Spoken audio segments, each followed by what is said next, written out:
ഹരിതാഭമായ ഇടുക്കിയിലെ പശ്ചിമഘട്ട മലനിരകളിൽ വസന്തം തീർത്ത് പുള്ളിക്കാശിത്തുമ്പകൾ പൂവിട്ടിട്ടുണ്ട്. നിങ്ങളിത് വല്ലതും അറിയുന്നുണ്ടോ? വീട്ടിൽ കുത്തിരുന്നാൽ ഇതൊന്നും അറിയത്തില്ല. കമ്മൽ പൂക്കൾ എന്നറിയപ്പെടുന്ന ഇവ പശ്ചിമഘട്ട മലനിരകളുടെ ഭാഗമായ ഗ്യാപ്പ് റോഡിലും സമീപ പ്രദേശങ്ങളിലുമാണ് പൂവിട്ടിരിക്കുന്നത്. ഓണക്കാലത്ത് മല കയറിയെത്തുന്ന സഞ്ചാരികൾക്ക് വസന്തത്തിന്റെ മറ്റൊരു വിസ്മയക്കാഴ്ച കൂടിയാണ് പൂത്തു നിൽക്കുന്ന പുള്ളിക്കാശിത്തുമ്പകൾ. പച്ചവിരിച്ച പശ്ചിമഘട്ട മലനിരകളെ മഞ്ഞു മൂടി നിൽക്കുകയാണ്. പ്രകൃതി മനോഹാരിതയ്ക്ക് മാറ്റുകൂട്ടി ഓണക്കാലത്തിന്റെ വരവറിയിച്ച് കമ്മൽ പൂക്കളുടെ വസന്തകാലം കൂടിയുണ്ട് ഈ പശ്ചിമഘട്ട മലനിരയിൽ. മഞ്ഞു പുതച്ചു മനോഹരിയായി മലനിരകളിൽ പൂത്തുനിൽക്കുന്ന പുള്ളിക്കാശിത്തുമ്പകൾ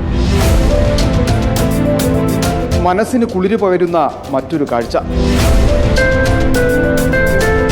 ഓണക്കാലത്തിന്റെ വരവറിയിച്ച് പശ്ചിമഘട്ട മലനിരകളിലാണ് കമ്മൽ പൂക്കൾ എന്ന് വിളിപ്പേരുള്ള പുള്ളിക്കാശിത്തുമ്പകൾ പൂവിട്ടിരിക്കുന്നത്.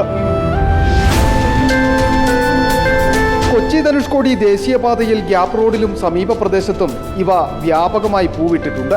പെരിയ കനാലിൽ നിന്നും മുട്ടുകാട്ടിലേക്കുള്ള വഴിയരികിലും പൂത്തുലഞ്ഞു നിൽക്കുകയാണ് പുള്ളിക്കാശിത്തുമ്പകൾ. മഴയും തണുപ്പുമുള്ള പ്രദേശങ്ങളിലാണ് ഇവ വ്യാപകമായി പൂവിടുക. ഇളം പിങ്ക് നിറത്തിലുള്ള പൂക്കളാണ് ഏറെ ആകർഷണം.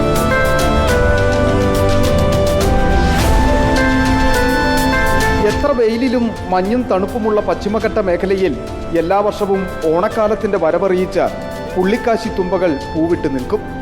ഇത്തവണയും ഓണത്തപ്പനെ വരവേൽക്കുവാൻ പശ്ചിമഘട്ട മലനിരകൾ വർണ്ണവസന്തം തീർത്ത് ഒരുങ്ങിക്കഴിഞ്ഞു.